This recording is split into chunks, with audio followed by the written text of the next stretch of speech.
حضرت امام حسین رضی اللہ تعالیٰ عنہ نے یزید کی بیعت سے انکار کیا،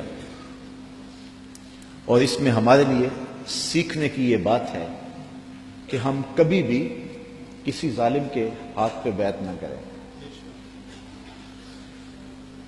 یہ جو مصلی کی امامت ہے، میں اپنے اس جملوں پہ آپ کی توجہ چاہوں گا۔ یہ جو مصلی کی امامت ہے، یہ امامت صغرا ہے، چھوٹی امامت ہے، اور یہ تخت و تاج کی امامت جو ہے یہ امامت کبریٰ ہے، بڑی امامت ہے۔ ہم چھوٹی امامت کے بارے میں تو اتنے حساس ہیں کہ اگر کسی کے پاؤں کی انگلیاں بھی اٹھ جائیں تو ہم اس کے پیچھے کہتے نماز نہیں ہوگی۔ اگر کسی شخص کی داڑھی کا سائز چھوٹا ہو تو ہم اس پہ احتیاط کرتے ہیں کہ اس کے پیچھے نماز واجب الاعادہ ہے۔ تو یہاں تو داڑھی کا سائز اور انگلیوں کا لگنا اور اٹھنا بھی دیکھتے ہیں کہ نماز ہے، تو امامت صغرا میں ہماری یہ احتیاط ہے، اور جہاں امامت کبریٰ کا معاملہ آئے وہاں آنکھیں بند کر کے بیٹھ جائیں۔ تو ہمیں سوچنا ہوگا، حضرت امام حسین رضی اللہ تعالی عنہ نے فرمایا تھا وَمِثْلُنَا لَا يُبَايِعُ، یہ نہیں کہا تھا کہ میں یزید کی بیعت نہیں کرتا، کہا میرے جیسا شخص یزید کی بیعت کر کیسے سکتا ہے۔ یزید فاسق مولن تھا، یزید شراب پیتا تھا، مسلمانوں کا قاتل تھا، فاجر تھا، اور امام حسین رضی اللہ تعالی عنہ کی پرورش آغوش نبوت میں ہوئی تھی۔ تو یزید کے ناپاک ہاتھ میں امام کا ہاتھ کیسے آ سکتا تھا؟ لوگ سر بچانے کے لیے ہاتھ دے دیتے ہیں، اور امام نے ہاتھ بچانے کے لیے سر دے دیا۔ اور تاریخ کربلا کی پڑھیں، آپ کو نیزوں کے اوپر سر نظر آئیں گے، آپ کو گھوڑوں کی ٹاپوں پہ روندے جانے والے لاشوں کا تذکرہ ملے گا، لیکن امام کے ہاتھوں کا ذکر آپ کو کہیں نہیں ملے گا۔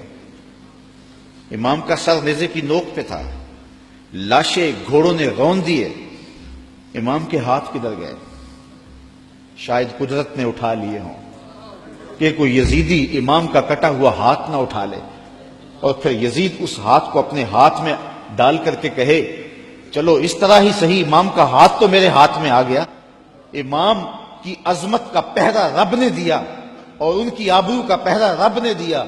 امام حسین کا کٹا ہوا ہاتھ بھی یزید کے ہاتھ میں نہیں آیا، اور اس ہاتھ کو بچانے کے لیے مدینہ چھوڑا۔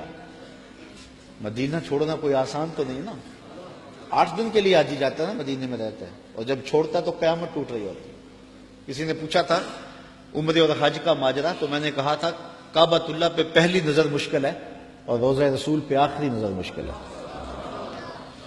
تو 8 دن رہنے کے بعد وہاں سے پلٹنا قیامت ہوتا ہے، اور جس نے زندگی مدینے میں گزاری ہے، جو پیدا مدینے میں ہوا، جس کے گھر کا دروازہ مسجد نبوی کے اندر کھلتا ہو، جس کا مسکن اور مولد مدینہ ہو، تو اپنی فکر کی آبیاری کے لیے اور یزید سے اپنے ہاتھ کو بچانے کے لیے آپ نے وہ شہر مدینہ بھی چھوڑا، شہر خوبہ بھی چھوڑا، پھر مکہ المکرمہ بھی چھوڑا۔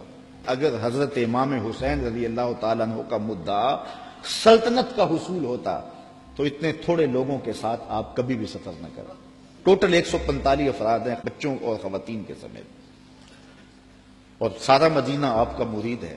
ترمح بن عدی بن حاتم راستے میں ملتا ہے تو 30,000 کا لشکر آپ کی پشت پہ کھڑا ہونے کا اندیا دیتا ہے۔ آپ فرماتے مجھے یہ بھی قبول نہیں ہے۔ یزید کا مکروہ چہرہ بے نقاب کرنے جا رہے تھے، اور اس شہادت کو چومنے جا رہے تھے جس کی بشارت رسول اللہ نے دی ہوئی تھی، اور پھر بڑھتے گئے، اور اٹھنے والے قدم حضرت امام کے پیچھے نہیں ہٹے، اور قیامت تک لوگوں کو درس اور سبق دے گئے کہ حق کے لیے جان کا نذرانہ پیش کرنا پڑے تو یہ سودا سستا ہے۔ آج دین کی قدریں پامال ہوں اور ہم ڈھب سے بات بھی نہ کر سکیں، تو میں پوچھتا ہوں کیا حجرہ فاطمہ سے بڑی بھی کوئی خانقاہ ہو سکتی ہے؟ کیا حسین ابن علی سے بڑا بھی کوئی سجادہ نشین ہو سکتا ہے؟ تو جب انہوں نے حق کے لیے اپنا سب کچھ لٹا دیا تو مجھے اور آپ کو اپنی زندگی کی ایک ایک ساتھ کو دین کے لیے پیش کر دینا ہو۔